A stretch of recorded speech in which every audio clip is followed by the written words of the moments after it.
동정녀 마리아에게 나시고 본디오 빌라도에게 고난을 받으사 십자가에 못 박혀 죽으시고 장사한 지 사흘 만에 죽은 자 가운데서 다시 살아나시며 하늘에 오르사 전능하신 하나님 우편에 앉아 계시다가 저리로서 산 자와 죽은 자를 심판하러 오시리라. 성령을 믿사오며 거룩한 공예와 성도가 서로 교통하는 것과 죄를 사하여 주시는 것과 몸이 다시 사는 것과 영원히 사는 것을 믿사옵나이다. 아멘. 찬송가 499장입니다.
우리를 대표하셔서 박기신 권사님 기도해 드리겠습니다.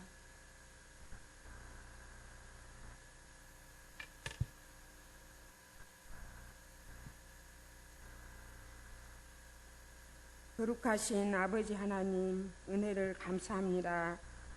저희들은 죽을 수밖에 없는 죄인들이지만 하나님이 그처럼 사랑하여 주셔서 하나님 아버지 불러주시고 하나님 이 땅에 주여 정말로 하나님 아버지 살게 하여 주시고 역사해 주신 은혜를 감사합니다. 하나님의 주신 은혜가 너무나 크고 하나님 아버지 너무나 귀한데 하나님 저희들은 주여 정말로 조금만 어려워도 하나님 아버지 주여 십자가를 지려고도 하지도 않고 하나님 아버지 주여 정말로 하나님 아버지 주여 정말 아버지 하나님 주여 핍박을 받으려고도 하지 않는 하나님 아버지 어리석고 미련하고 철없는 죄인들이지만 하나님은 주여 날마다 사랑하여 주옵시고 하나님의 그 사랑의 끈으로 날마다 메어주신 은혜를 감사합니다. 하나님 저희들이 주여 정말로 부족하지만 하나님 아버지 주여 정말로 주님께서 날마다 은혜를 베풀어 주옵시고 귀하고 하나님 복된 시간을 허락하여 주신 은혜를 감사합니다. 너무나 부족하고 연약하지만 하나님 아버지 우리가 주여 정말로 여성교회다고 하나님 주여 주님 앞에 무엇을 드리며 하나님 아버지, 정말로 주님 앞에 하나님 제가 사도 바울처럼 흔적을 남기라겠는데 핍박이라고는 조금이라도 받으려고 하지 않고 하나님 아버지 십자가를 치려고 하지 않고 하나님 제 가운데서 죄를 더 아버지 하나님 주여 정말로 거듭거듭하며 주여 정말 연약한 하나님 죄인들입니다. 하나님 주여, 주님은 주여 정말로 세상 끝날까지 함께 하시고 너희 안에서 행하시는 이가 하나님이시니 자기의 깊으신 뜻을 위하여 너희로 소원을 두고 행하게 하신다고 말씀하신 그 말씀에 의지하며 하나님 아버지 기도합니다. 하나님 아버지 주여 정말 우리 삼여성교 헌신 예배로 드릴 수 있게 은혜 주신 것 감사합니다. 하나님 앞에 헌신할 수 있는 아버지 헌신자들이 될 수 있게 은혜를 베풀어 주옵소서. 하나님 아버지 주여 정말로 주님의 사명을 아름답게 감당하며 주님의 마음을 하나님 아버지 주여 정말로 날마다 부어주시어서 주님의 사랑으로 주여 서로 주여 정말로 사랑하며 돌아보며 빛과 소금의 역할을 감당할 수 있게 하나님 은총을 베풀어 주시옵소서. 하나님 아버지 주여 정말로 세상 끝날까지 함께 하신다고 약속하신 하나님 주여 연약한 자들 병든 자들 하나님 아버지 주여 우리는 아무것도 알지 못하지만 하나님 모든 거 아시는 하나님이 찾아가 주시어서 만나 주옵시고 시험당한 자가 있습니까? 하나님이 함께하여 주옵시고 일어설 수 있는 능력을 주시고 힘을 베풀어 주시옵소서. 하나님 아버지 주님 우리가 주여 정말로 헌신할 수 있는 여성교가 될 수 있게 하나님 축복하여 주옵시고 회장님을 비롯하여 모든 임원들 회원 한 사람 한 사람 아버지 하나님 우리 모든 여성교회들을 기억하여 주옵시고 하나님의 세우신 일꾼들을 하나님 붙잡아 주옵소서. 강한 팔로 능력의 팔로 붙들어 주옵소서. 귀하신 사자 목사님을 하나님 세워주셨사오니 하나님 아버지 주여 정말로 사도 바울처럼 달려갈 길을 달려갈 수 있게 하나님 아버지 성령 충만함으로 기름 부어 주옵시고 영육간의 강건함을 허락하여 주옵시고 가정도 편안하게 하여 주옵시고 사역자들의 가정에 하나님 축복하여 주옵시고 사역의 길들이 활짝 열어질 수 있게 하나님 은총을 베풀어 주옵소서. 하나님 아버지 귀한 시간 우리 주여 정말로 귀한 하나님 선교사님 하나님의 뜻이 있어서 귀한 재단으로 보내주신 것을 감사합니다. 하나님 아버지 모든 것이 하나님의 뜻과 섭리가 있는 것을 믿사오니 하나님의 뜻대로 다 이루어지게 하여 주옵시고 하나님 아버지 선교하는 그 선교지마다 하나님이 함께하여 주옵소서. 하나님 아버지 주여 정말로 아버지 지금도 살아계셔서 역사하시는 하나님 사도행전의 아버지 성령의 역사가 일어나게 하여 주옵시고 하나님 아버지 천국 복음이 모든 민족에게 증거되기 위하여 온 세상에 전파된다고 하나님 말씀하신 하나님의 말씀이 이루어지게 역사하여 주시옵소서. 하나님 아버지 주여 모든 것을 주님께 주여 맡기고 의탁하며 감사를 드리며 예수님의 이름으로 기도드리옵나이다.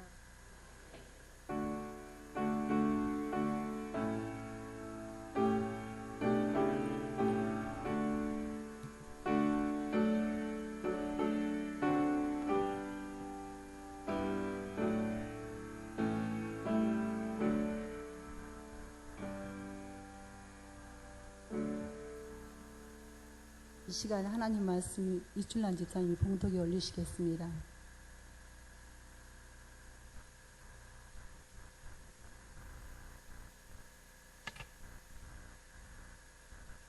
하나님께 성경 말씀 봉독에 올리겠습니다. 오늘 본문 말씀이 변경되었습니다. 시편 22편 27절 말씀입니다. 시편 22편 27절 말씀입니다.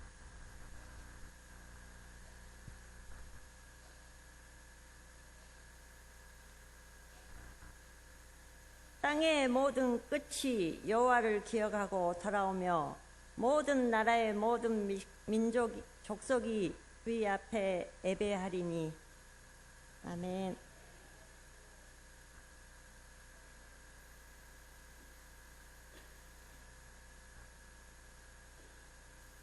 이 시간은 삼여성교회 찬양으로 하나님 앞에 올려드리겠습니다. 여러분 나오시기 바랍니다. 찬양 후에 목사님 나오셔서 하나님의 귀한 말씀 전해주시겠습니다.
아멘. 귀한 찬양 감사드립니다. 제가 성경 한 구절 더 읽어드리겠습니다. 그냥 들으시면 돼요. 사도행전 1장 8절입니다. 오직 성령이 너희에게 임하시면 너희가 권능을 받고 온 예루살렘과 유대와 사마리아와 땅끝까지 이르러 내 증인이 되라 하시니라. 이 말씀을 붙잡고 저 중남미 과테말라에서 지금은 귀한 사역을 하고 계시는 우리 김경택 선교사님 나오셔서 우리에게 귀한 보전의 말씀을 주시겠습니다. 오늘 특별히 은혜를 끼치기 위해서 중남미 복장, 과테말라 복장으로 입고 오셨어요. 네, 우리 나오셔서 귀한 말씀 전해주시겠습니다.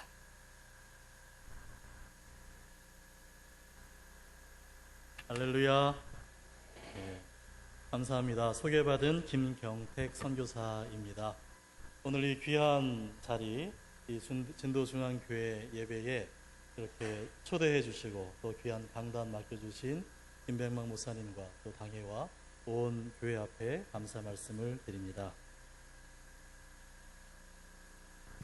저는 초등학교 4학년 때부터 교회를 다녔습니다.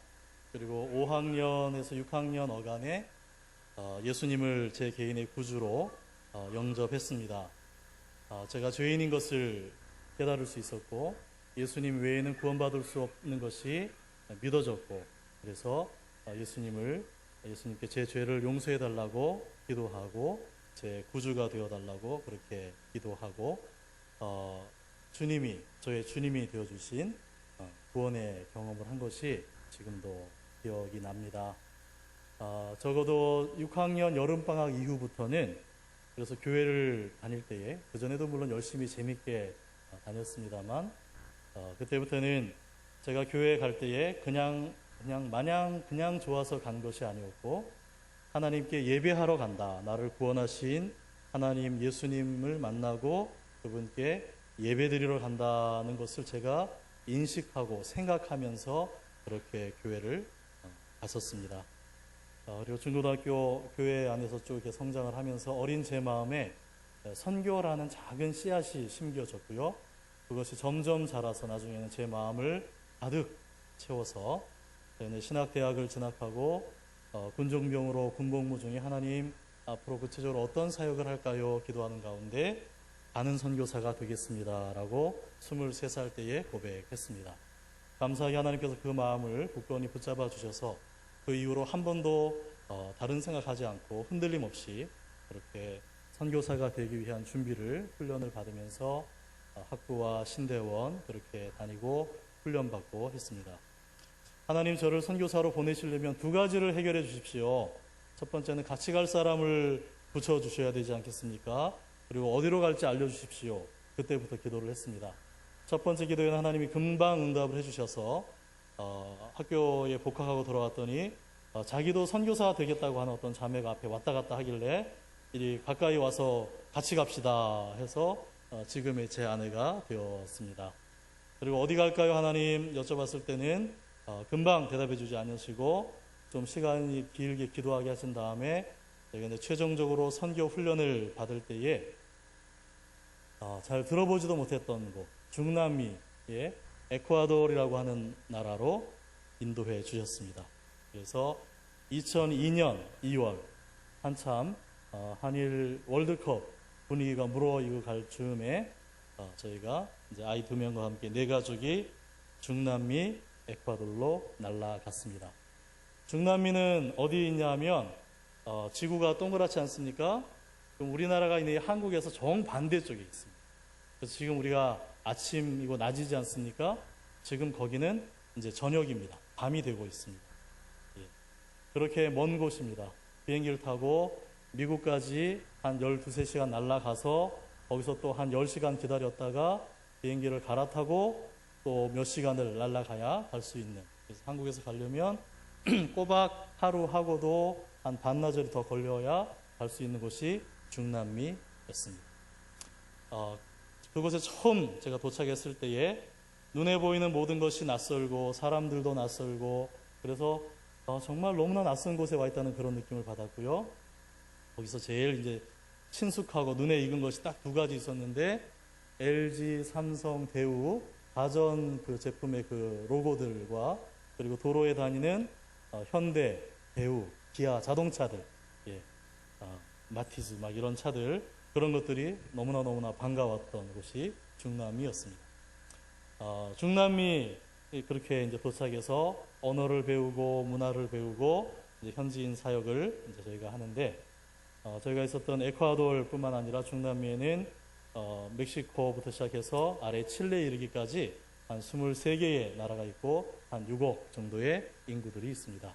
지금 브라질에서 월드컵이 열리고 있어서 중남미의 모습이 우리에게 많이 보여지고 있는데 바로 그 땅입니다. 그 땅에 사는 사람들은 어떤 모습인지 어떻게 사는지 백문이 불여일견이라 그랬으니까 우리가 한번 준비된 영상을 통해서 그 땅을 한번 먼저 보겠습니다. 사람들은 어떻게 생겼나 한번 보겠습니다.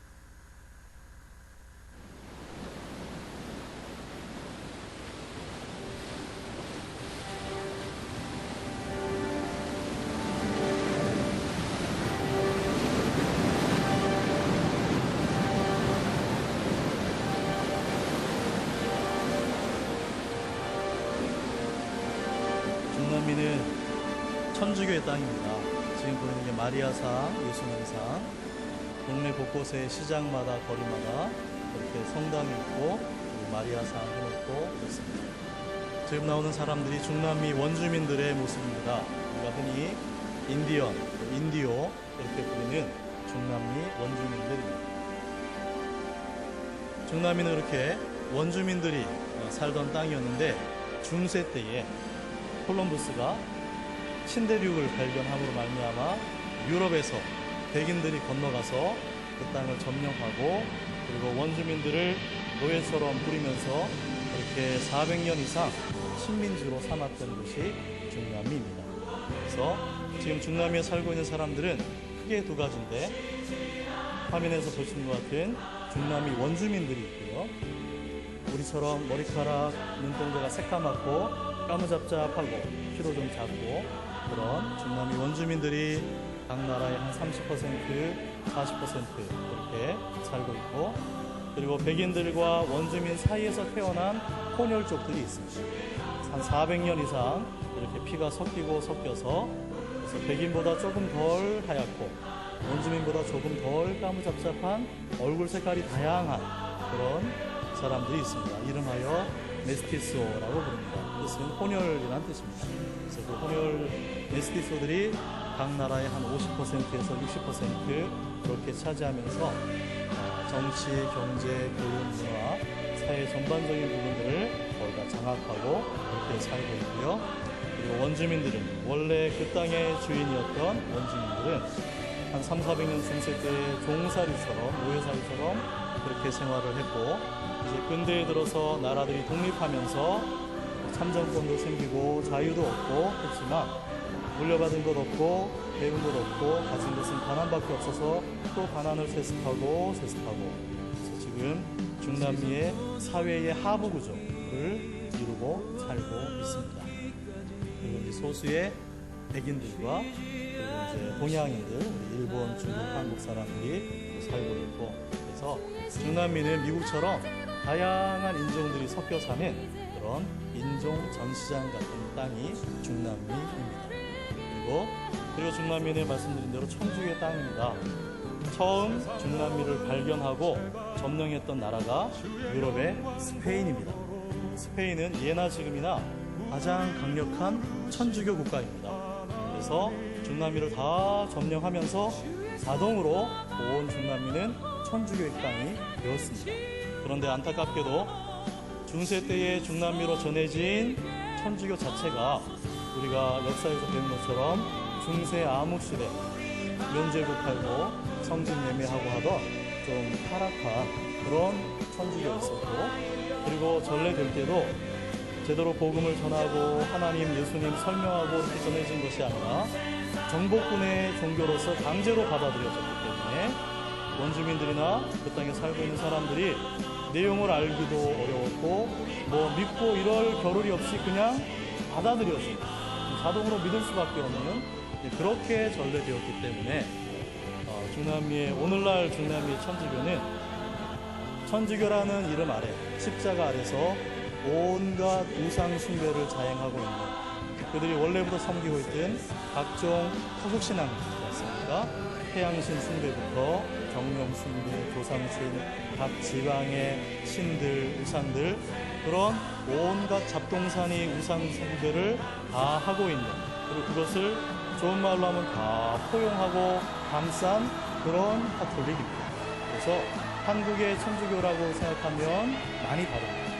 중남미 카톨릭은 한마디로 변질되고 혼합된 그런 종교가 오늘날 중남미의 천주교입니다. 그리고 안타깝게도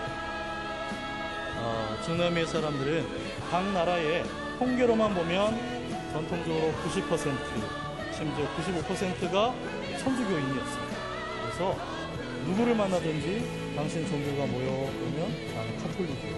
나는 죽으면 천국 갑니다라고 그렇게 대답을 하는 사람들을 만나볼 수가 있습니다. 그런 분들 사이에서 첫 번째에 화면에 나오는 것처럼 교회 개척 사역과 그리고 목회자들 지금 나온 모습이 목회자들이었는데 목회자들을 양성하는 사역 두 가지를 중심으로 일기 사역을 제가 했었습니다. 밀림 지역도 많이 있어서 거기서 온 분들은 아까처럼 옷을 안 입고 합니다. 다 안 입을 수 없으니까 밑에만 치마로 입고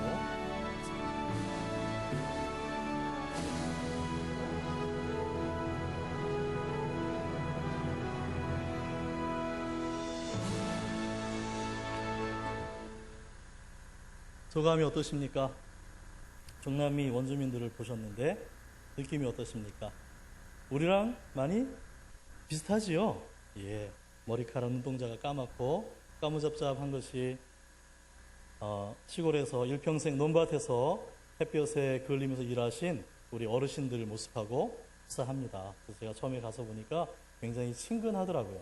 그분들도 동양인인 저희 한국 선교사를 이렇게 친근하게 느끼시는 것 같아요. 서양 선교사들은 뭐 벌써 얼굴도 하얗고 키도 크고 눈도 노랗고 파랗고 그래서 모습이 다른데 우리는 비슷하니까 훨씬 친숙하게 여기시는 것 같습니다.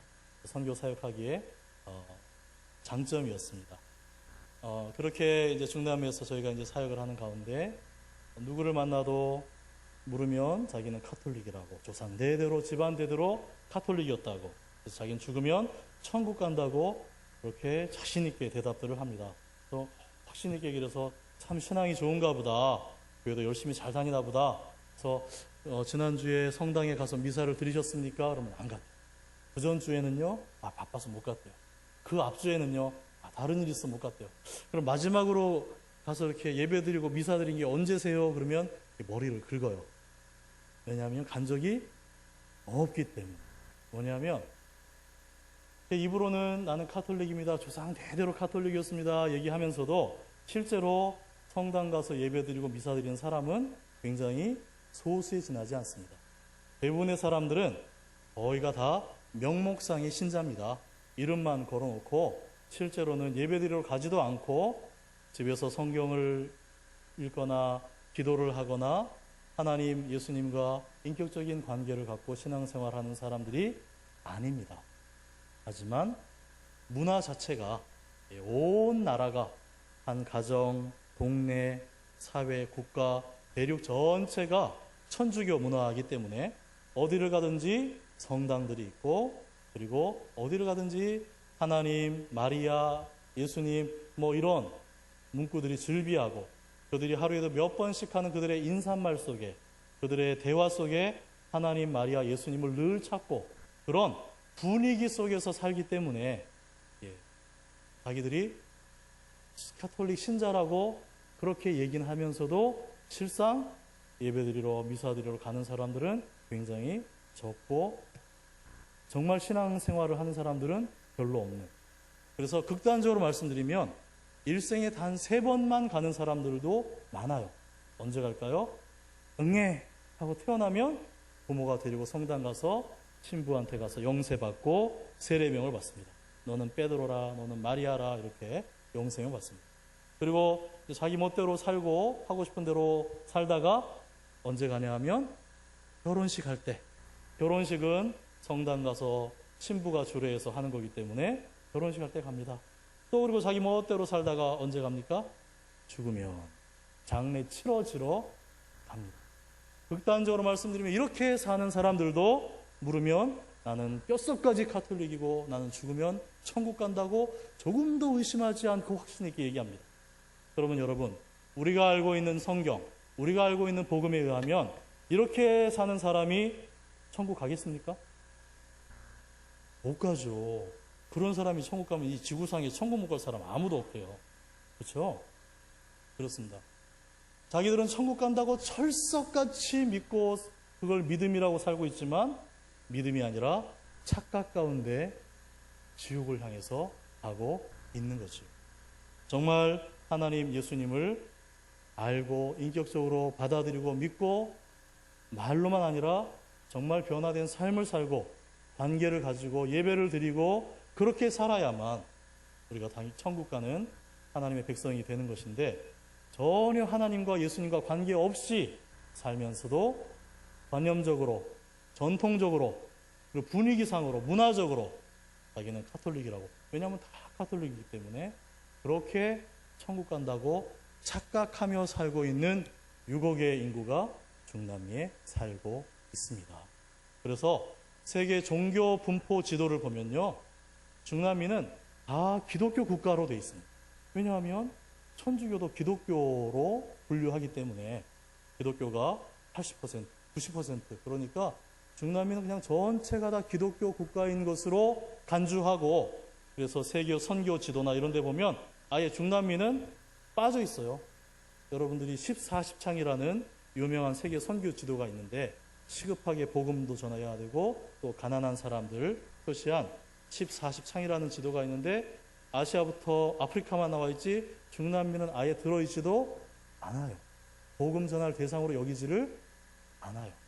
한국에 계시는 많은 목사님들도 중남미 땅은 거기는 천주교인데 천주교도 기독교의 일종이고 어쨌든 하나님 믿고 성경 보는데 뭐 굳이 거기까지 그 먼 데까지 가서 선교하고 뭐 선교사를 보내야 되나, 이렇게 말은 안 하시면서 속으로 그런 생각하시는 분들이 실상 많이 계십니다. 하지만 중남미의 실상을 알고 보면 통계는 그렇지만 그들의 진면목은 하나님과 예수님과 아무 관계없이 사는, 지옥을 향해서 열심히 달려가면서 자기들은 천국 간다고 착각하고 살고 있는 땅이기 때문에 정말 참된 복음, 구원 얻는 복음을 전해야 할 복음의 사각지대가 바로 중남미입니다. 그래서 심지어 천주교에서조차, 로마 교황성에서조차 이미 오래전에 중남미는 다시 선교해야 할 때를 땅으로 공식적으로 결정하고 천주교 선교사들을, 신부, 수녀들을 보내기로 결정한 곳이 중남미입니다. 과거 한 수십 년 동안 이제 중남미 위에 있는 미국에서 중남미는 선교를 많이 했습니다. 그래서 예배당도 짓고 선교센터도 짓고 선교사들도 많이 보내고, 그런데 미국의 선교사 숫자가 점점점 줄고 은퇴하는데 젊은 선교사가 새로 들어오지 않고, 그러다 보니까 공백들이 많이 생기기 시작했어요. 그리고 1990년대 이후로 세계 선교의 동향이 이슬람권으로 집중되었습니다. 오늘날까지 이슬람이 가장 강력한 기독교의 적대 세력인 것은 분명하고, 우리가 이슬람권 설교를 열심히 해야 되는 것은 분명한 사실입니다. 하지만 너무 이렇게 편중되다 보니까, 그래서 전부 다 이슬람권으로만 이렇게 집중하다 보니까 그 외에 다른 지역이 좀 등한시되는 그런 현상이 나타났는데, 그 된소리를 맞은 곳이 바로 중남미 땅입니다. 그래서 미국도 과거에 열심히 중남미 선교하던 그 물꼬를 이미 오래전에 90년대 후반에 이슬람 쪽으로 틀었어요. 그래서 제가 중남미에 있다 보니까 어디 시골이든 마을이든 이렇게 가보면 예전에 미국인 선교사님들이 지어놓은 예배당들이 있고 거기에서 이렇게 할머니들이 모여서 예배를 드리고 있어요. 근데 물어보면 지금은 선교사도 없고 목사님도 안 계시고, 예전에는 미국인 선교사도 있었고 사람들도 많이 모여서 예배드리고 했다는데 은퇴하고 후임자가 오지 않고 그래서 겨우 할머니들이 명맥만 유지하고 있는 그런 교회들을 많이 보았습니다. 그런 그 공백을 소수의 우리 한국 선교사님들이 군데군데에서 다른 선교사님들과 더불어서 열심히 고군분투하며 복음을 전하고 있는 것이 중남미 땅입니다. 중남미가 이제 그런 곳이고요. 그래서 중남미에는 우리랑 닮은 그런 원주민들이 살고 있고 중세 때의 백인들이 와서 그 사이에 혼혈적 메스티소들이 지금 사회를 장악하고 있는데 종교적으로는 천주교인데 명목상의 신자들이 많아서 구원받은 구원의 기쁨이나 감사와 감격도 없이 그저 문화적으로 분위기상으로 그냥 조상 대대로 천주교였으니까 자기도 천주교라고 얘기하고 천국 갈 것처럼 착각하면서 온갖 죄 다 짓고 그렇게 지옥을 향해서 달려가고 있구나. 그런데 그냥 통계로는 기독교 땅이니까 선교를 잘 하지 않는 그런 선교의 복음의 사각지대, 운전하다 보면 보이지 않는 그런 공간이 있지 않습니까? 바로 옆에 차가 와 있는데 안 보여요. 눈앞에 나타날 때까지 그런 사각, 죽은 각이 있는데 마치 중남미가 통계 숫자에 가려진 복음의 사각지대가 바로 중남미이구나. 거기에 6억의 인구가 지옥을 향해서 달려가고 있구나라는 것을 여러분들이 아시게 되었습니다. 이제 앞으로는 TV나 이런 데서 중남미 이야기가 나오면 저기가 그런 땅이구나. 일꾼들은 많이 필요한데 일꾼이 부족한 땅이구나. 그렇게 여러분들이 이제 이해하시면서 애틋한 마음을 가지고 아마 보시게 될 걸로 기대가 되어집니다. 저희가 그곳에 가서 교회를 개척하고 또 목회자를 양성하고 이렇게 일기 사역을 하고 이제 한국으로 돌아왔다가 이제 1년 안식년 하고 다시 이제 중남미로 가서 사역을 할 마음을 가지고 왔었는데 개인적으로 몇 가지 일들이 생겼습니다. 그 중에 하나는 이제 홀로 계시던 저희 어머님이 이제 암이 걸려서 소천하신 일이었습니다. 건강하셨는데 칠순이셨는데 암인 게 뒤늦게 발견이 되었고 너무 늦어서 이렇게 수술하고 했지만 한 7, 8개월 계시다가 결국은 소천을 하셨습니다. 그래도 감사한 것은 수년간 어머니 옆에 제가 모시지 못하다가 저 왔을 때에 이렇게 발견되어지고 제가 그 한 7, 8개월은 다른 일은 다 전폐하고 어머니 간병하고 소천하시기까지 옆에서 제가 모셨습니다. 그래서 제 품에서 천국 소망하시면서 이제 내가 더 살라도 더 살기 싫다. 빨리 천국 가고 싶다. 이렇게 고백하시면서 평화롭게 눈을 감으셨습니다. 개인적으로 안타깝긴 하지만 또 한편으로 감사한 그런 경험을 했고요. 이렇게 어머니 가신 뒷자리 정리하고 이렇게 뒷정리하니까 한 1년이 가고 나중에 다시 이제 선교지로 돌아가려고 했을 때에 저희 파송교회가 없어졌습니다. 처음에 저희를 파송한 교회가 한 30명 모이는 개척교회였었어요. 개척교회가 작은 교회인데 열심히 저희를 한 3년 후원을 잘 해주셨는데 이제 예배당 부지사고 건축하고 이렇게 하면서 또 여러 가지 일들로 더 하지 못하게 되었고요. 그래서 다시 가려니까 파송교회가 없고 그래서 바로 가지 못하고 파송교회 만나기를 기다리면서 한국에서 대기하는 시간을 저희가 몇 년을 갖게 되었습니다. 그러면서 몸은 여기 있지만 마음은 선교지에 가서 지금이라도 당장 저희 파송할 교회만 나타나면 바로 짐 싸서 갈 준비를 늘 하고 그렇게 한국에서 좀 시간을 보내게 되었습니다. 그러던 가운데 2012년에 주변에서 이제 저에게 염려 어린 말씀들을 하시더라고요. 가족도 많고 한데 또 그 먼 곳에 어떤 교회가 선교사를 파송을 하겠느냐. 선교지로 다시 가는 일은 어려운 일 같으니 이제 국내에서 개척을 하든지 국내에서 목회를 하든지 사역지를 알아봐야 되지 않느냐. 그런 말씀을 하셨는데 제가 전에도 그런 얘기를 많이 들었지만 한 번도 제 귀에 들어온 적이 없었는데 재작년에는 그게 귀에 들어오더라고요. 또 제 자신을 보니까 그래 내가 이제 마냥 젊지만도 않고 또 가족은 애가 4씩이나 되고 이렇게 많은데 안 그래도 멀어서 한국에서 선교사 보낼 교회 만나기가 쉽지 않은데 왜냐하면 어떤 교회가 이제 저희 파송하려고 이렇게 얘기를 하다가 나중에는 못하겠다는 거예요. 그래서 보니까 중남미가 너무 먼데 선교사를 이렇게 파송해 놓으면 목사님, 장로님도 한번 방문하겠고, 또 여름, 겨울 되면 요즘 학생들, 청년들, 어른들 비전 트립 선교여행해서 한 번씩들 방문해야 되겠는데, 중남미는 비용은 둘째치고라도 한번 다녀오려면 가는데 1박 2일, 오는데 1박 2일, 4일 걸리거든요. 그러면 한번 갔다 오면 최소한 2주는 잡아야 갔다 올 수 있겠는데, 한국에서 2주를 시간 낼 수 있는 사람들이 몇 명이나 되겠느냐. 도저히 안 되겠다. 우리는 이제 가까운 동남아 선교사를 파송하기로 했습니다. 이렇게 해서 또 안 되고, 이제 그런 게 뭐 현실이었죠. 그랬습니다. 그러다가 제 자신을 보니까 제가 이제 처음으로 정말 어쩌면 선교지를 다시 못 나갈 수도 있겠구나라는 위기감이 처음으로 들었습니다. 그래서 하나님 기도했습니다. 하나님, 어떻게 됩니까?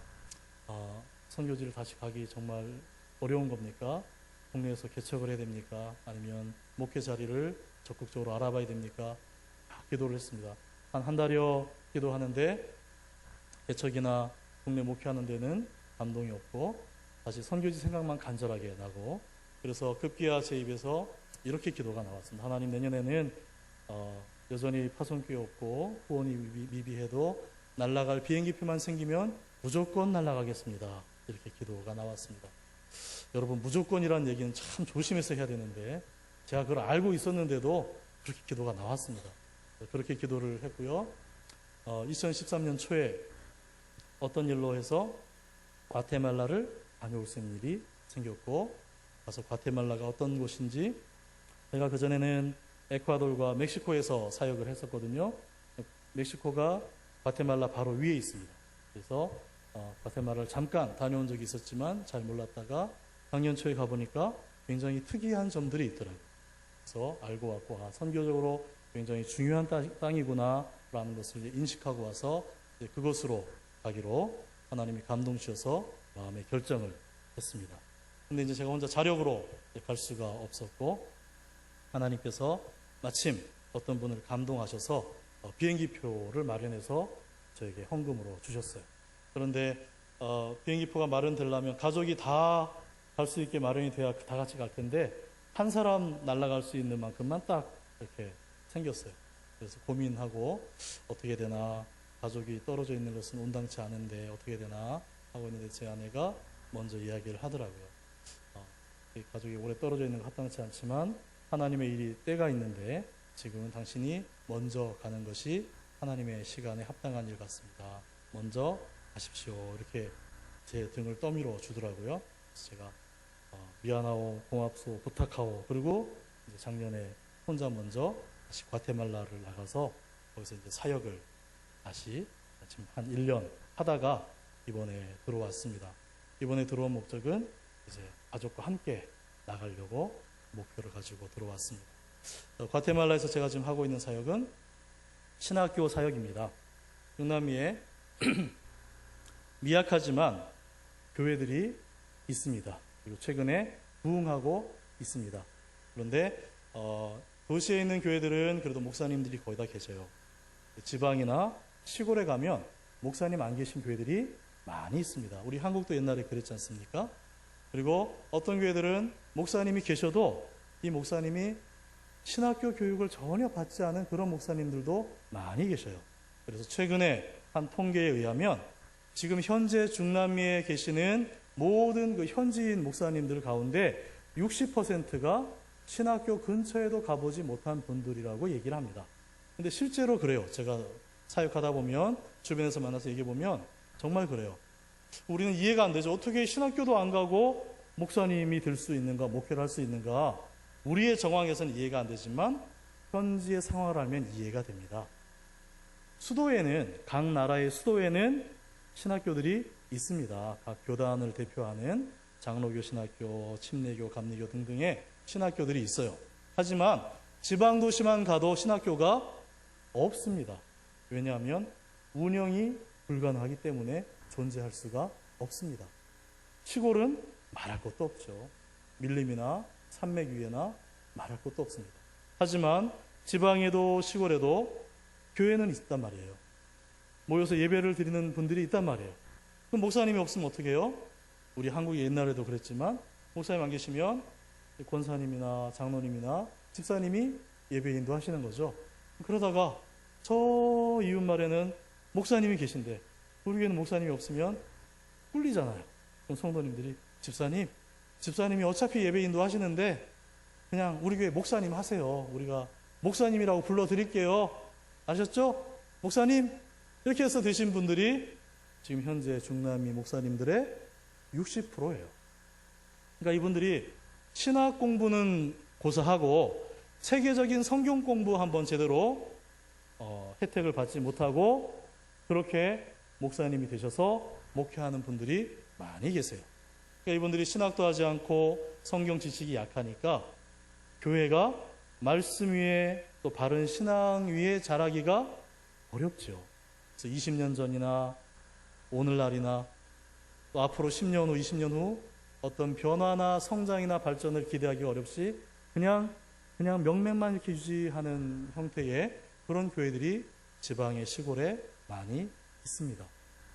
그래서 지금 중남미에서 필요한 사역은 교회 없는 곳에 새로 교회를 개척하는 것도 굉장히 중요한 일이지만 더 시급한 사역은 그렇게 신학 교육 받지 못하고 성경 공부하지 못하고 목회하고 계시는 그분들이 지금 당장 매주 설교를 하고 계시고 교회 가서 가르치셔야 되는데 그런 분들에게 신학 교육을 해드리는 일이 굉장히 절실한 사역입니다. 그래서 많은 선교사님들이 신학교 사역들을 하십니다.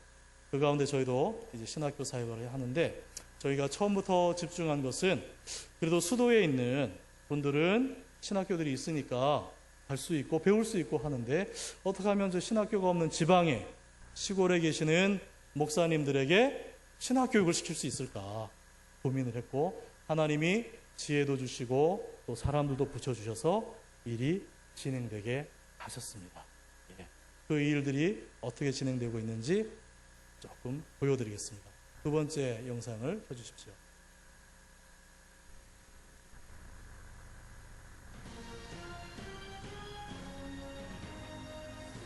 소리 조금만 키워주시고요.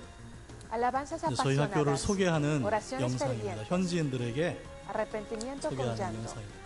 la pasión de los 지금 나오는 latinoamericanos hacia 언어가 Dios. 중남미에서 사용되어지고 있는 스페인어입니다. En cada culto 말씀드린 대로 experimentan a Dios. 중남미 전체가 스페인의 침략을 받았기 때문에 Sin embargo, 400년 이상 carecen de lo más 스페인어를 사용을 importante, 해서 지금 중남미는 멕시코부터 la teología. 됐습니다. 칠레까지 모든 나라들이 다 스페인어를 사용합니다. 그리고 지금 월드컵 하고 있는 브라질만 포르투갈어를 사용합니다. 그래서 중남미가 스페인어 하나면 멕시코부터 그 남미 전체 칠레까지 다 통합니다. 이것이 중남미의 가장 큰 특징 중에 하나입니다. 이렇게 언어가 같고 사람들도 다 그 사람이 그 사람이고 똑같고 문화도 비슷하고 역사도 같고 그러다 보니까 중남미 대륙 전체가 마치 한 나라처럼 여겨집니다.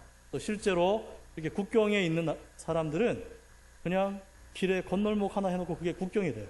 그래서 그냥 자유롭게 왕래하고요. 심지어 이쪽 나라에 살면서 옆 나라로 출근했다가 저녁에 퇴근하고 이렇게 사는 사람들이 많이 있어요. 그래서 거기서 살다 보니까 아하, 이 중남미 대륙 전체가 그냥 커다란 한 나라처럼 여겨지고 느껴지고 그런 느낌을 받습니다. 또 여러분 월드컵 축구 보시면 자기 나라 아니어도 같은 중남미 나라면 칠레나 뭐 온두라스나 콜롬비아나 에콰도르나 그런 나라들이 경기하면 브라질이 누구 응원합니까? 다 자기 중남미 대륙 응원하는 거 보셨지 않습니까? 그런 느낌입니다. 그렇게 살고들 있습니다. 저희 학교 이제 영상을 잠깐 보셨는데 저희 학교는 그래서 처음부터 그렇게 이제 지방을 겨냥을 해서 어떻게 했냐면 이제 중앙에 신학교가 2개 있습니다. 그 2개에서 이제 수업을 진행하면서 그것을 다 촬영했습니다. 그래서 그걸 녹화해가지고 마침 그 한국의 CGN TV 있지 않습니까? 미국 지부가 있는데 저희와 협력을 했습니다. CGN TV에 저희가 그 영상을 보내면 거기서 방송용으로 제작을 해가지고 자기네 인공위성을 통해서 전파를 쏴줬습니다. 그러면 시골에서 이 동그란 접시 안테나만 설치하면 모니터로 연결해서 수업이 진행될 수 있도록. 그래서 학생만 모아놓으면 그렇게 수업이 진행될 수 있도록 해서 지방의 시골에 신학교 없는 곳에 신학교육 받지 못한 목회자들에게 또 목회자 후보생들에게 신학교육이 진행되도록 그렇게 진행이 되어졌습니다. 그래서 저희가 처음에는 녹화하면서 제작하면서 그렇게 수업을 진행을 중앙과 또 시골에서 이렇게 하고 그러다 보니까 감사하게 하나님이 다른 선교사님들하고 저희가 협력할 수 있도록 해주셨어요. 지방에서 사역하는 다른 한국 선교사님들이 그곳에서 신학교 사역을 하던 분도 계시고 아직 안 했지만 하고 싶어도 여건이 안 되니까 못 하시다가 정말 교육해야 될 목회자들은 주변에 있는데 하다가 가르치려니까 혹시 현지어가 100% 완벽하다 할지라도 선교사 한 분이 신학의 그 많은 과목들을 다 잘 가르칠 수 있는 분은 없잖아요.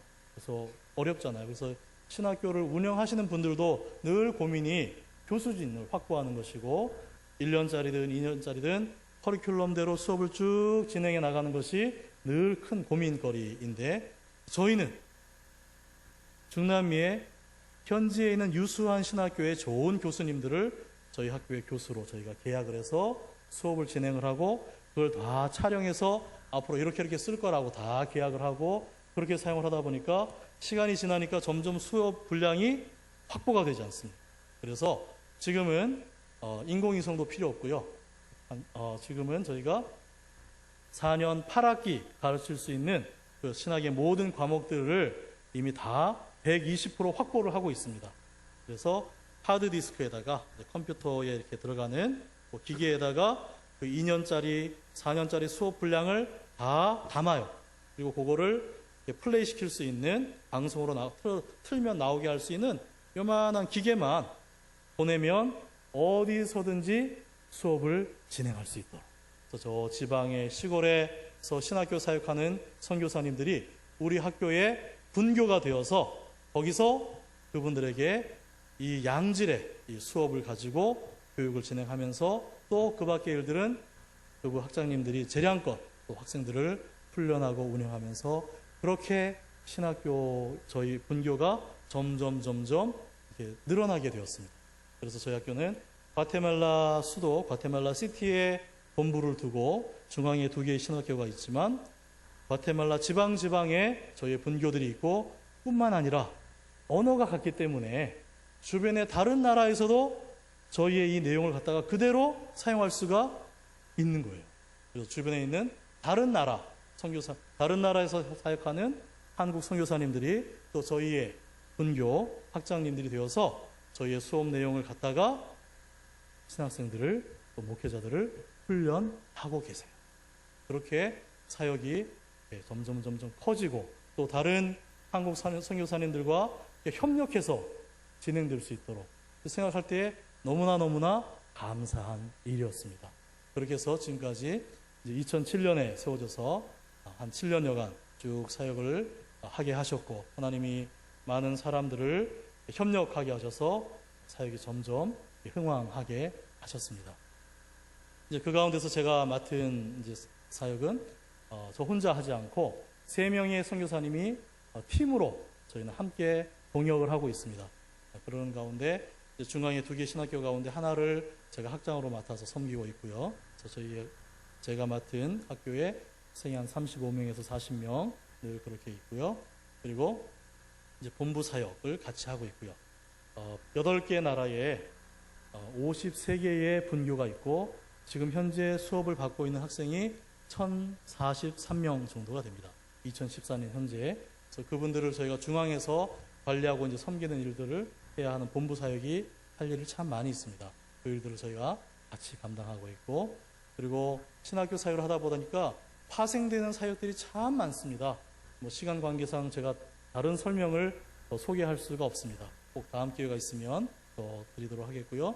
그런 파생되는 여러 사역들 필요는 너무나 많고 저희가 인력이나 자원은 한계가 있어서 다 일일이 부응하지 못하고 기도하고 하나님이 연결해 주시는 대로 저희가 또 연결해서 사역하고 그렇게 지금 하고 있는데 그렇게 있고, 또 제가 커다란 임무를 하나 맡은 것이 이제 이렇게 졸업생들이 점점 많아지다 보니까 지금 현재 전체 졸업생이 850명이 넘었거든요. 여러 나라 다 합하면 과테말라만 해도 벌써 이제 200명이 넘어가서 이렇게 매년마다 한 100여 명씩 졸업을 이제 하고 있는데, 졸업생들이 점점 많이 늘어나는데 안타까운 현실 한 가지는 이 졸업생들이 신학교 딱 졸업하고 또 목사 안수를 딱 받으면 더 열심히 더 배우고 평생 해야 되는데 잘 그렇게 하질 않아요. 목회는 평생 해야 되는 거지 않습니까? 그러면 성경도 평생 공부하고 더 연구하고 신학도 계속 공부하고 연구하고 그렇게 하면서 목회를 하셔야 되는데, 우리나라만 해도 우리 목사님들이 뭐 배울 좋은 세미나, 강의, 성경 공부 이런 게 넘쳐나죠. 그런데 중남미에는 목사님들이 배울 수 있는 게 별로 많지도 않을 뿐더러 또 있더라도 목사님들이 잘 배우려고 하지를 않아요. 신학교 딱 졸업하고 목사 안사까지 딱 받으면 나도 목사인데 나도 이제 졸업했네 이러고 어디 가서 이렇게 겸손히 잘 배우려고 하는 풍토가 아직 잘 없어요. 그래서 안타까워요. 그래서 이제 그런 분들에게 또 동기부여하는 거죠. 여러분들이 신학교 졸업하셨어도 그렇다고 신학을 다 아세요? 대답 못하죠. 여러분들이 목사님이셔도 성경을 다 아세요? 그럼 대답 잘 못하세요. 우리가 평생 목회하려면 평생 배워야 됩니다. 많이 배워야 됩니다. 성경도 더 배워야 되고 신학도 더 배워야 되고. 왜냐하면 이미 중남미에 각종 이단들이 다 들어와 있습니다. 먼저 자리 잡고 있어요. 시골 가도 다 있어요. 그런데 이분들이 신학이 약하고 성경 지식이 약하다 보니까 성경 얘기하면 다 성경 얘기인가 보다 하고 이리 쏠리고 저리 쏠리고 해요. 신학적으로 잘못된 이단들의 사상, 이상한 거, 위험한 거 잘 분별들을 못 하세요. 계속 꾸준히 배우셔야 되는데 잘 그렇게 하질 않아요. 그래서 우리가 평생 배워야 됩니다. 그래야 교회 가서 올바로 설교하고 또 잘하는 세대들에게 새로운 것들을 가르치고 하려면 우리 목사님들이 먼저 더 배워야 됩니다. 이렇게 동기부여해서 이제 반응하는 순수한 열정을 지닌 이제 그런 분들을 한 그룹, 두 그룹 해서 이제 그분들이 일평생 성경 공부하고 신학 공부 해나가는 이제 그런 졸업 후 학교, 다른 말로 하면 이제 평생 교육원 같은 그런 것을 만들어서 우리 학교 졸업생들을 계속 지원하고 지지하려고 합니다. 그래서 이 사역이 굉장히 중요하고 또 할 일이 많이 있습니다. 그래서 이 역할을 제가 맡아서 이제 세팅을 처음 준비를 다 하고 기획하고 이렇게 진행을 해야 됩니다. 그래서 이번에 와서도 저희 은사 교수님들 만나 뵙고 한 번씩 오셔서 이렇게 신학이 약하고 성경 지식이 약한 중남미의 목사님들이 많이 계신데 한 번씩 오셔서 좀 가르쳐 주십시오 하고 제가 이미 부탁도 또 드렸고 또 다른 분들이 또 부탁을 드릴 겁니다. 그러면 이분들이 한 번씩 오셔서 성경 가르치시고 이렇게 하시면 또 이 목사님들이 한국의 훌륭한 교수님들이 오셔서 성경 가르치기 하다 보면 그 말씀의 또 맛을 알게 되고 그 깊은 은혜를 체험하게 되면 정말 배워야 되겠다. 또 동기부여도 더 열심히 하게 될 줄로 압니다. 그런 일들을 또 이제 제가 돌아가서 꾸준히 또 이제 해야 됩니다. 그래서 그렇게 사역을 할 거고요. 저희 학교를 조금 이제 보여드리면서 설명을 해드리겠습니다. PPT를 한번 띄워주십시오. 저희 학교의 이름은 월드비전 세미너리입니다. 그 NGO 단체 월드비전이 있는데 이름만 갖고 공식적인 관계는 없고요. 월드비전 신학대학이 저희 학교 이름입니다. 이게 우리 학교입니다. 근사하지요? 그런데 이 건물은 저희 것이 아닙니다. 저희는 굉장히 저비용 고효율 사역을 하고 있습니다. 그래서 지금까지 건물이나 시설에 투자한 비용이 빵원입니다. 10원 한 장 쓴 적이 없습니다. 그럼 이게 어떻게 된 것이냐? 이거는 과테말라에 있는 한 한인교회, 교포교회. 거기에 있는 두 한인교회가 또 저희랑 협력을 하십니다. 그래서 이 한인교회는 주일에만 다 쓰고 평일에는 텅텅 비어 있어요. 수요일 밤, 금요일 밤에만 예배 모임하고 낮에는 텅텅 비어 있어요. 저희는 평일날 낮에 필요하고 그래서 여기서 수업하십시오 해서 공짜로 얻어 쓰고 있어요. 또 저기 2층의 한쪽 구석에 사무실도 여기서 사무실 쓰십시오 해서 저희가 공짜로 얻어 쓰고 있어요. 이렇게 현지에 있는 한인교회도 저희와 또 협력을 하고 계십니다. 그래서 여러모로 참 놀라운 일들이 고무적으로 진행되고 있습니다. 예. 이제 저희 학교에 이제 여러 가지 소개인데요. 정신이나 사상, 학교의 이념, 이제 그런 것들이 쭉 나오고, 그래서 인성의, 지성의, 영성의 이제 목회자들로 훈련을 하고, 그리고 이사회와 그리고 학교에서 이제 수업이 진행되고, 또 결국은 지역에 건강한 교회가 세워지는 것이 저희의 교육 목표고요. 그것을 통해서 중남미 선교에 이바지하는 게 저희 학교의 목표입니다. 그렇게 수업이 쭉 진행되고, 이제 저희 학교의 커리큘럼들이 또 연역들이 쭉 나오고 있습니다. 2007년에 시작해서 오늘날까지 이루고 있고, 현지의 여러 다른 신학교들 또 이제 대학들과 이런저런 MOU 협정 체결해서 저희가 갖고 있고, 또 저희 교수님들 명단이 이제 쭉 나오는데 잘 보이지 않죠? 중남미에 있는 유수한 신학교의 교수님들이에요. 그래서 혹시 들여보셨을 만한 분은 후안 카를로스 오르티즈라는 목사님이 계세요. 아르헨티나 목사님인데 제자입니까? 라는 책을 써서 한국에도 많이 알려진 분이세요. 그분이 우리 학교의 제자도 교수님이에요. 역시 그분도 수업한 거를 저희가 촬영해서 계속 저희가 사용하고 있습니다. 저희 학교에 4년 커리큘럼이 이렇게 쭉 나와 있고요. 이게 이제 중남미 지도인데, 과테말라가 어디냐면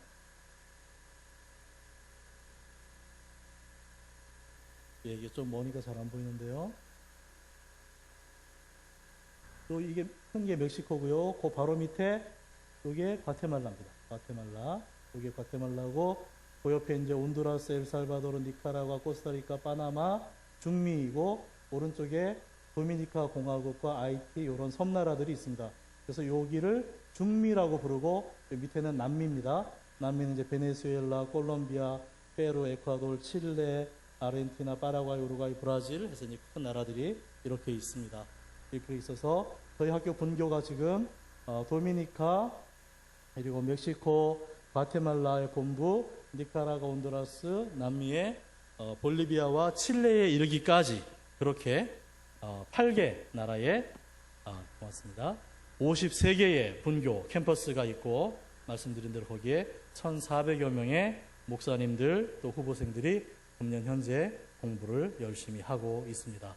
저희가 목회자들을 배출할 때에 저희 선교사들이 항상 의논하고 저희가 집중하는 것은 연약하지만 중남미에 이미 신학교들이 많이 있어요. 그래서 또 하나의 목사님, 또 하나의 교회가 양산되는 것은 무슨 큰 의미가 있겠는가. 그것은 우리 아니어도 현지 분들도 얼마든지 하고 다른 분들도 하는 분들이 많이 있지 않은가.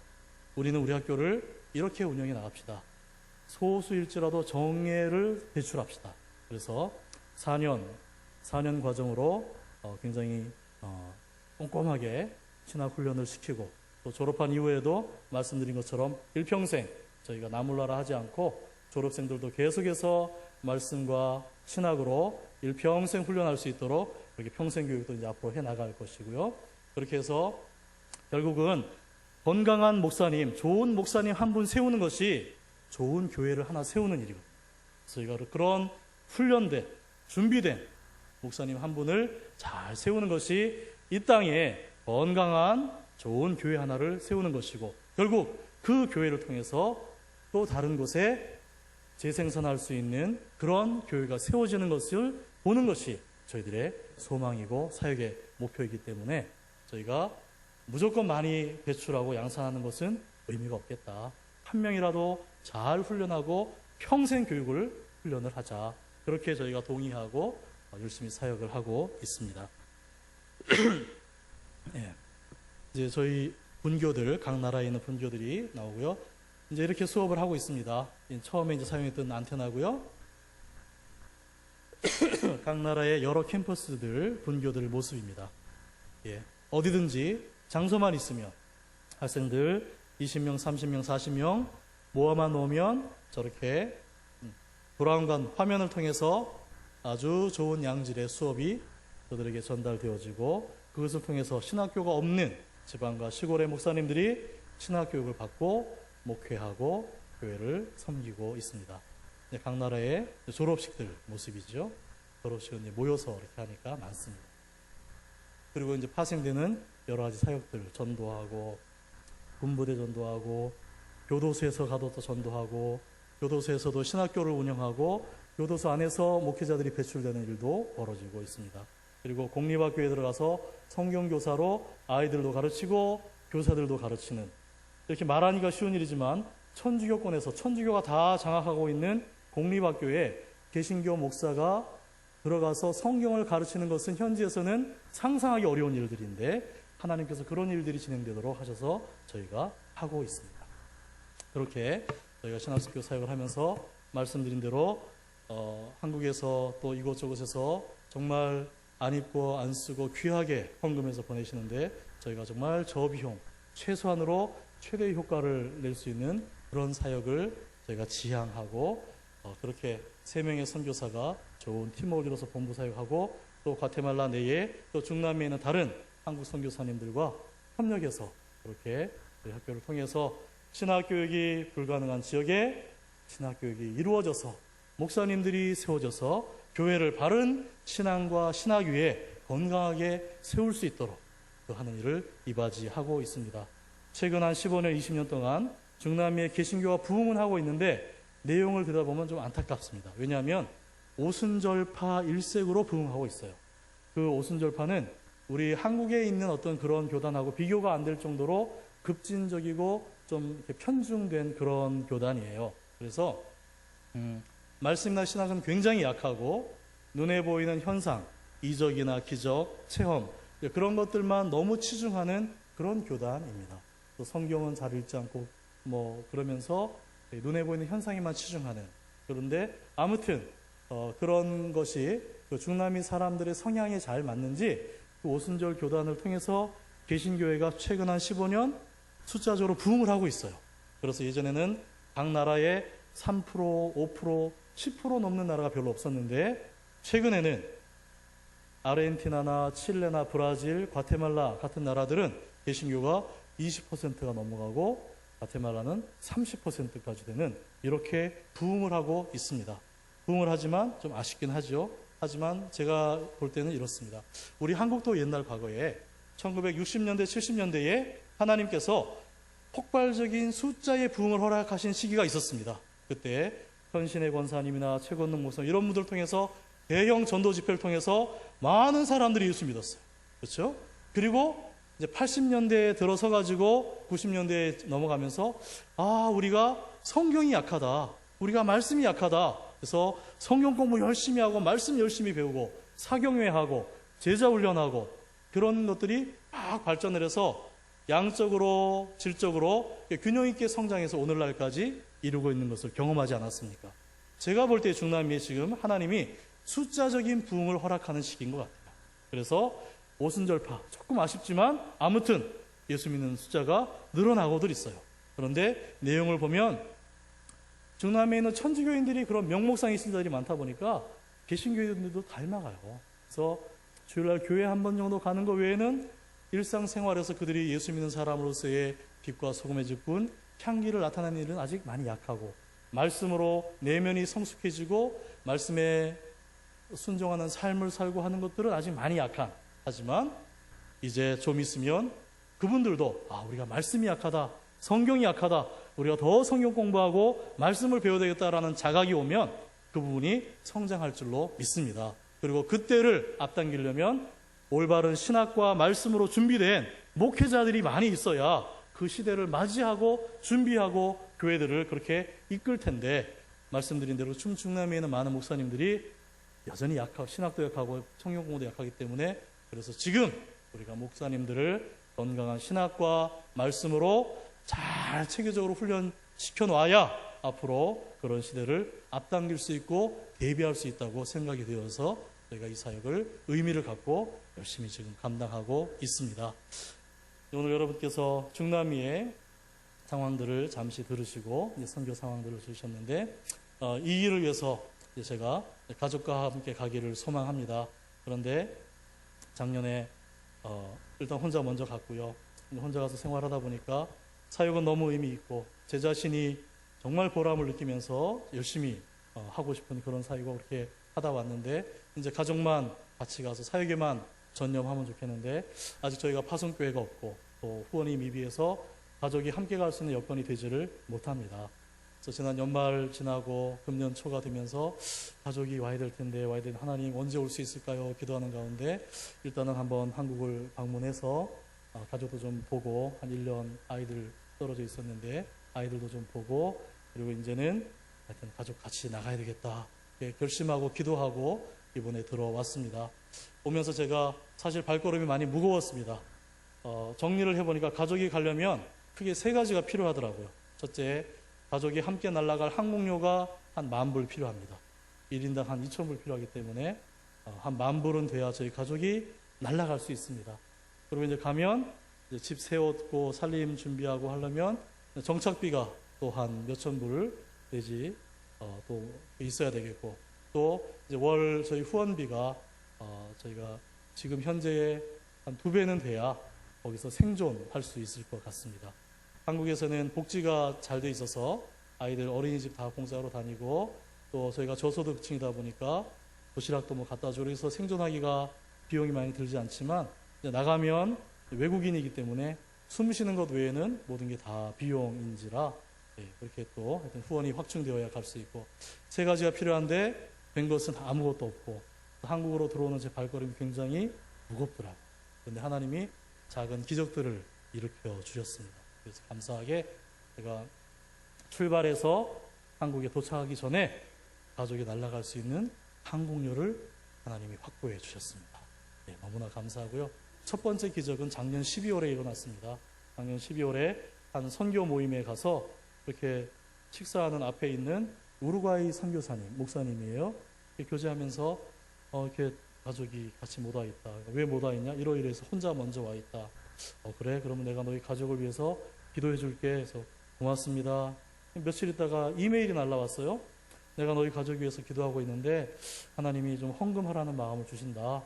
계좌번호를 하나 알려다오. 그래서 제가 정말 고맙다 하면서 한 100불, 200불 하면 많이 하겠구나 이런 마음으로 이제 알려줬는데 깜짝 놀랄 액수를 헌금을 했어요. 한국의 어떤 후원교회도 아니었고 현지인이 그분도 목사님이고 선교사님인데 제가 하나님이 이제 가족이 올 때가 다 됐나 보다 그런 이제 힘이 많이 났고요. 또 이번에 들어오면서 채워주셔서 이제 항공료는 확보가 되었고 아직 이제 정착비와 가족이 생활할 월 후원비가 부족하지만 하나님이 채워주실 줄로 믿고 준비가 되는 대로 뭐 100%도 안 되더라도 한 70%만 되면 재작년에 기도한 것처럼 무조건 출발하려고 합니다. 항공료 확보됐으니 무조건 날아가려고 합니다. 그래서 7, 8월 성수기는 항공료가 비쌉니다. 9월 되면 가격이 떨어지면 9월에 가족과 함께 날아가려고 합니다. 저희 가족 사진을 한번 좀 띄워주시겠습니까? 식구가 좀 많지요. 저희가 결혼하고 하나님이 남매를 주셨습니다. 저희 큰아들 장남 20살이고요. 딸내미 고2입니다. 그리고 저희가 이제 한국에서 선교지 바라보면서 곧 나가지 못하고 대기하고 있는 기간 동안에 하나님 우리 셋째와 넷째를 주셨습니다. 저희가 낳은 건 아니고요. 입양을 했습니다. 저희가 이제 학부 때에 제가 2학년 때부터 친구들과 보육원 전도반을 결성해서 시설들을 방문하고 아이들 보육원 사역을 쭉 했었고 제 아내도 같은 멤버였고 제가 결혼할 때부터 하나님이 다음에 우리 자녀 주셔도 때가 되면 입양도 좀 합시다 이렇게 의논을 하였고요. 그래서 한국에 저희가 머물고 있는 동안에 하나님이 마음 주셔서 그 마음에 순종해서 저희 셋째를 데려왔고 사실 형편을 생각하면 뭐 저희가 도저히 데려올 수 있는 형편이 안 돼요. 그래서 시설에서 심사에 걸릴 줄 알았어요. 저희는 불합격될 줄 알았는데 목회자 가정은 별로 묻지 않고 따지지 않고 저희가 부드럽게 진행합니다. 이렇게 해서 허락이 돼서 저희 셋째가 왔어요. 저희가 뭐 집도 없고 가진 것도 아무것도 없고 월 수입도 일정치 않고 그럼에도 불구하고 하여튼 이렇게 올 수 있었습니다.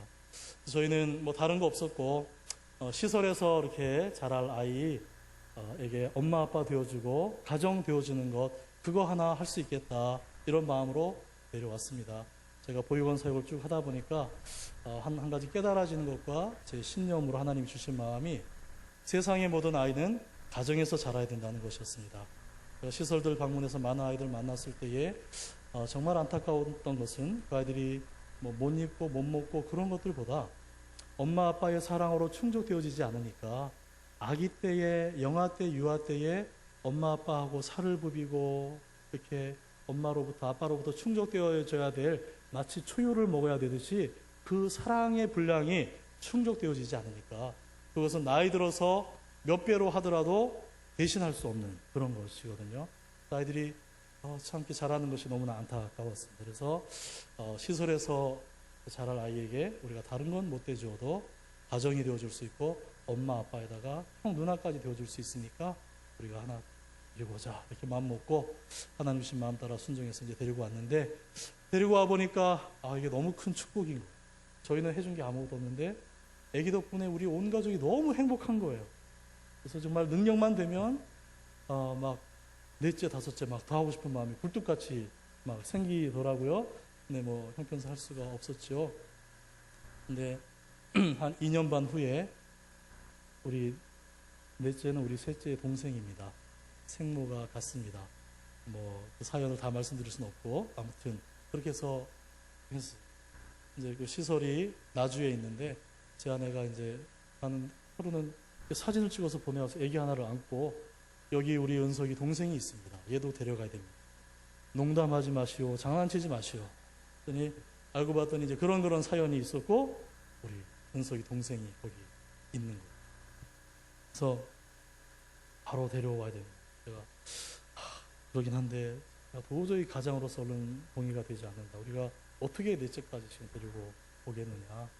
도저히 이 상황에서 하나님이 뭔가 사인을 주시든지 파송교회를 만나서 선교지를 가게 되면 뭔가 이렇게 상황이 결정되면 그때 데려옵시다. 우리 집에 오라 하면 그때까지 딴 데 안 갈 겁니다.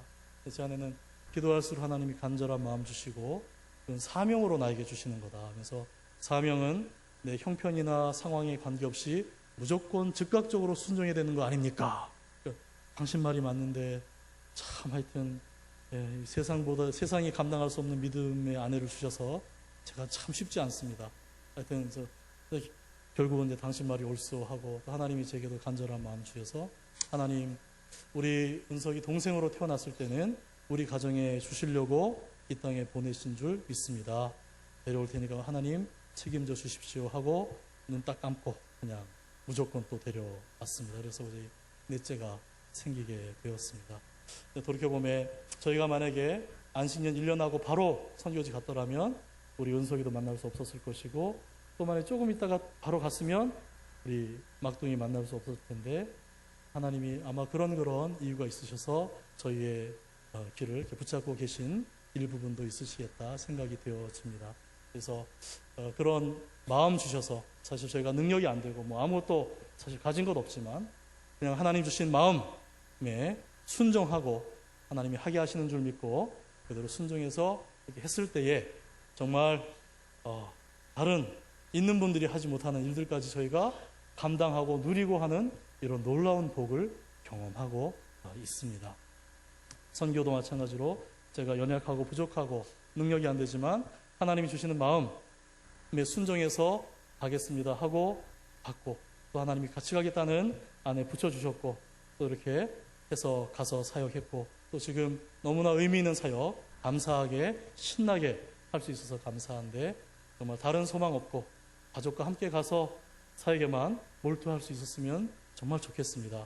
이 땅에서 평안함이나 안락함 이런 것들은 제가 신학의 길을 걷기 시작하면서 선교사로 헌신하면서 내려놓았던 부분들이고 이 땅에서 오히려 덜 누리고 못 누리고 하는 것을 사도 바울의 고백과 같이 그것을 나의 자랑으로 삼겠다 결심하고 오늘까지 달려왔는데 다른 소망 없고 정말 가족과 함께 가서 사역에만 전념할 수 있으면 하나님 그것만큼은 좀 빨리 해주십시오 기도하고 있고 이제 하나님 곧 해주실 줄로 믿습니다.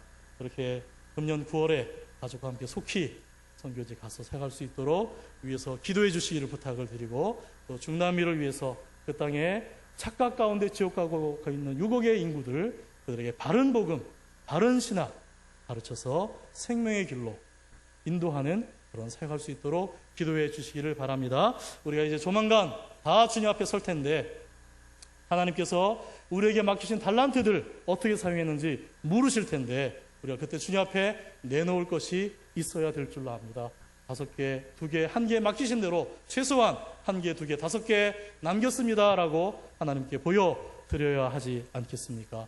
마태복음 10장에 너희가 선지자의 이름으로 선지자를 대접하면 선지자의 상을 받을 것이고 사도의 이름으로 사도를 대접하면 사도의 상을 받을 것이다. 지극히 작은 소자 하나에게 물 한 그릇 대접한 것도 결코 그 상을 잃지 않겠다 하셨는데 왜 하나님이 우리를 구원하신 다음에 바로 데려가시지 않고 이 땅에 남겨두셨겠습니까? 맡기신 사명 감당하게 하시려고 그러셨고 우리가 교회면 감당해야 될 사명이 최소한 4가지, 5가지 있을 터인데 그것은 바로 예배와 교육과 친교와 봉사와 선교일 것입니다. 이것을 가장 중요한 2개로 축약하라면 아마도 예배와 선교일 것입니다. 오늘 우리가 읽은 본문 사도행전 1장 8절과 시편 22편 27절 말씀대로 땅끝에서 땅의 모든 나라와 모든 족속에서 하나님께로 돌아오고 그곳에서 하나님을 예배하는 일이 이루어져야 합니다. 여러분 선교의 목적은 선교가 아닙니다. 선교의 목적은 예배입니다.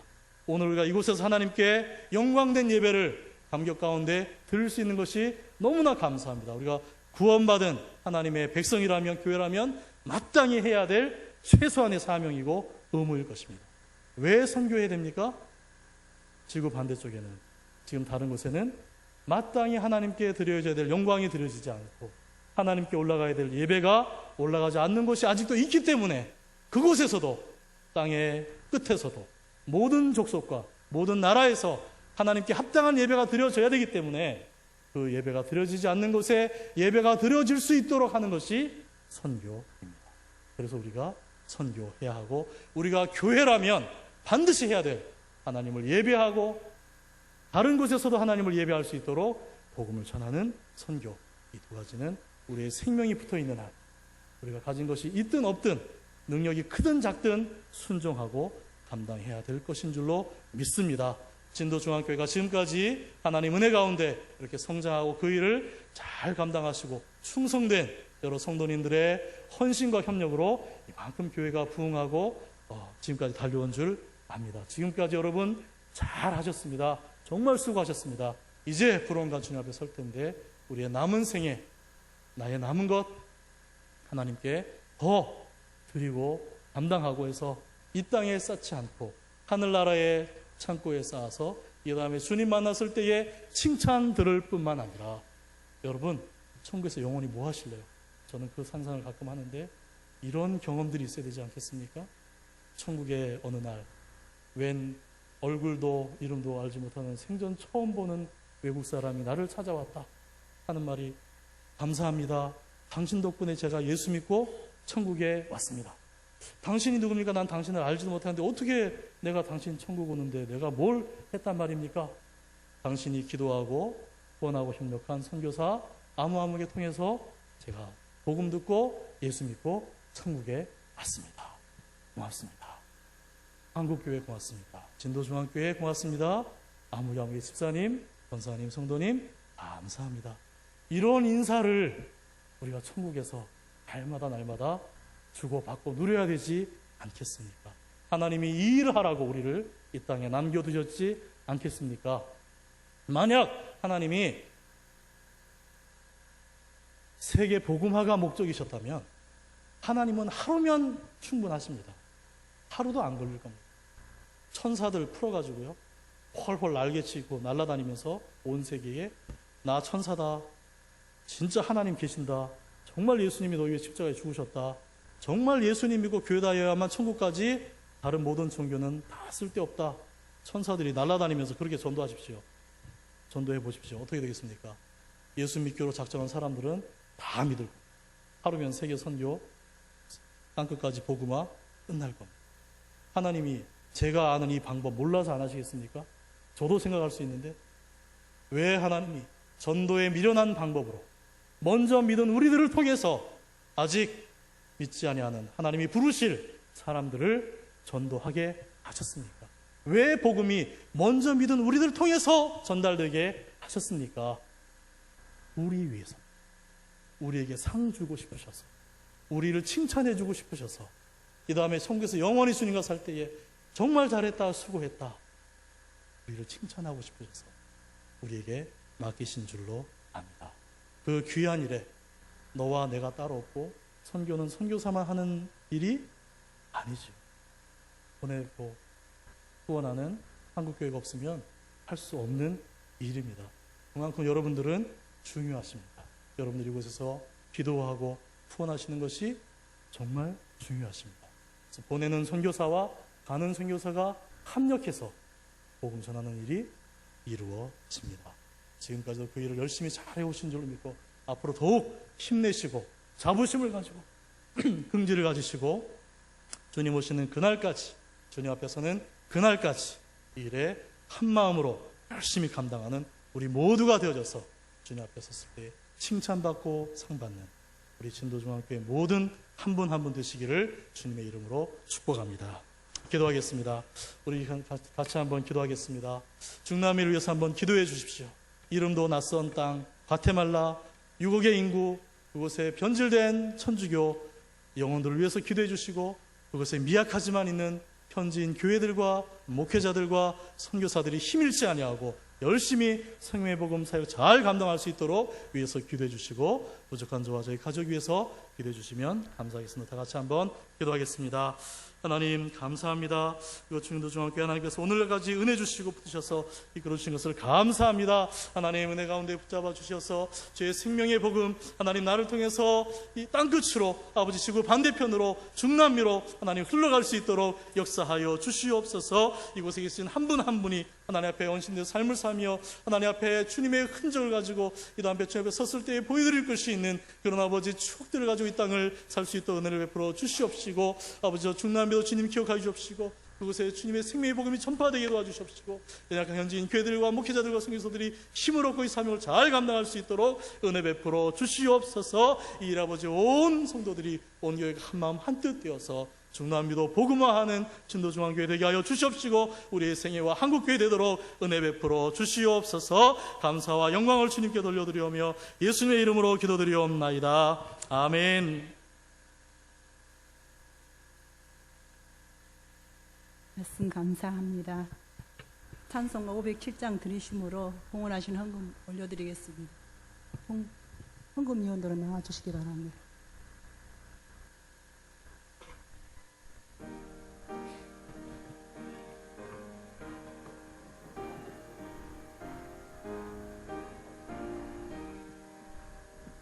저북방 얼음산과 태양산 어서 전남방 모든 나라 수많은 백성들 근체야 범한 민족 구원 얻으려 참빛을 받은 우리 고도라 부른다. 주은혜 받은 우리 큰 책임 믿고서 주 예수 참된 구원 변하지 않으랴. 온 세상 모든 백성 참 구원 얻도록 온몸과 재산 들여 이 복음 전하자. 만왕의 왕된 예수 이 세상 오셔서 만백성 구속하니 참 구주시로다. 저 부는 바람 따라 이 소식 퍼지고 저 바다 물결 따라 이 복음 전하자. 아멘. 목사님 나오셔서 봉헌 기도해 주시고 축도하심으로 3여 소원교회 형신 예배를 지키겠습니다.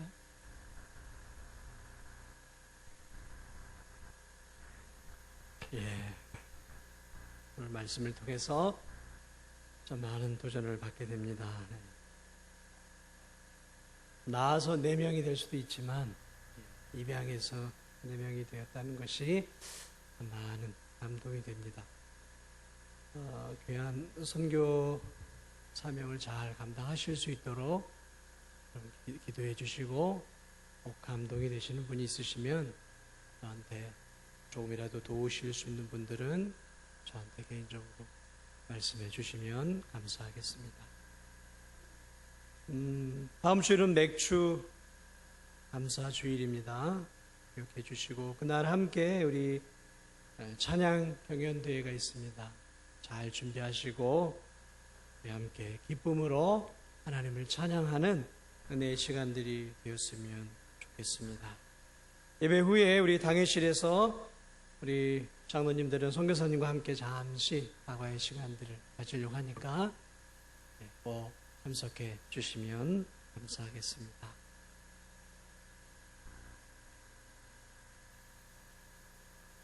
그리고 혹시 대신방을 받지 못한 우리 구역원들이 있는 구역장들은 잘 살피셔서 7월 한 달간 함께 좀 못 받은 분들 받으려고 하니까 여러분들께서 좀 확인하시고 신방을 좀 받을 수 있도록 여러분들이 좀 많이 협조해 주시면 감사하겠습니다. 예, 제가 헌금 기도하고 하나님 앞에 이순금 집사님 11조, 박춘단 집사님 감사헌금, 정용 집사님 내 뜻대로 이루어줘, 정우미 감사헌금, 정소정 감사헌금, 주의 몸된 진도종한 교회를 통해 많은 생명 땅끝까지 선교하는 교회 되게 하소서. 가족 함께 선교지로 쫓겨 가도록 도우소서. 선교사님 감사합니다. 선교원금 박순양 원사님, 유치부 조순심 이혜원 원사님, 주정원금 3분 드리겠습니다. 제가 기도하고 축도함으로 마치도록 하겠습니다. 하나님 감사합니다. 우리의 눈이 진도에만 머무르지 않게 도와주옵소서. 비록 이곳의 땅을 딛고 살아가지만 우리의 영혼의 눈은 세계를 바라볼 수 있는 은혜를 주옵소서. 아직도 구원받아야 할 영혼들이 많이 있습니다. 오늘은 저 중남미 지역을 우리가 한번 생각해 볼 수 있는 은혜의 시간들을 갖게 하신 것 감사합니다. 주여, 이곳에 있는 많은 영혼들 하나님께서 꼭 구원해 주시고 우리 김경택 선교사님을 통해서 많은 목회자들이 믿음으로 세워지게 하시고 많은 교회들이 하나님의 말씀 안에 든든히 설 수 있도록 은혜를 더하여 주옵소서. 이제 온 가족이 선교지로 가려고 합니다. 부족하고 연약합니다. 하나님께서 도우시고 과테말라에 가서 온 가족이 마음껏 하나님의 사역을 감당할 수 있도록 선교사님 가족의 앞길을 인도하여 주옵소서. 큰 사역의 열매들이 맺혀지게 하시고 우리가 그 귀한 사역들을 전해드릴 수 있는 은혜를 더하여 주시옵소서. 주님 앞에 귀한 예물 올려드립니다. 기쁨으로 받아주시고 헌금을 드리는 사랑하는 성도들의 마음속에 충만한 주의 은총으로 채우시고 남은 생에도 주님을 위해 살 수 있도록 은혜 베풀어 주옵소서. 이제는 우리 주 예수 그리스도의 은혜와 하나님 아버지의 넓고 크신 사랑과 성령의 인도 보호 교통하심, 사랑하는 우리 선교사님 가족 위에, 저 중남미 위에, 과테말라 위에, 그리고 사랑하는 우리 진도중앙교회와 성도들 위에 이제로부터 영원토록 함께 있을지어다. 아멘.